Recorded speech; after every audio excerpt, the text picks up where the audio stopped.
క్రీస్తు మార్గములో కాక, క్రీస్తు మీ పైన ఏలటం కాక ఏ వ్యవస్థ మీ పైన ఏలుబడి చేస్తుంది అని ఒక్కసారి ఆలోచించాలి. ఒక్కసారి కనుక డీపర్గా మీరు ఆలోచిస్తే చాలా బొమ్మలు బయటకు వస్తాయి. తవ్వే కొద్దీ ఆయన అన్నారు, పురుషోత్తమ చౌదరి, త్రవ్వుతున్న కొలది పెరుగు తరగదునా. అది మనిషి. వన్ సోల్ ఫోకస్, ఒకే ఒక్క ఫోకస్. ఏమిటి అని అంటే క్రీస్తును పోలిన మానవత. మనిషిని హిందువుగా చూడొద్దు, ముస్లింగా చూడొద్దు, క్రైస్తవుడిగా చూడొద్దు, బౌద్ధుడిగా చూడొద్దు. మనిషిని మనిషిగా చూడొద్దు. కష్టమా?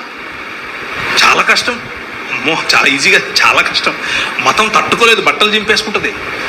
నిజంగానే అంటే ప్రభు అయిన యేసు క్రీస్తును చంపింది ఎవరు అంటే మతమే కాదా? ఆమె రాంగ్.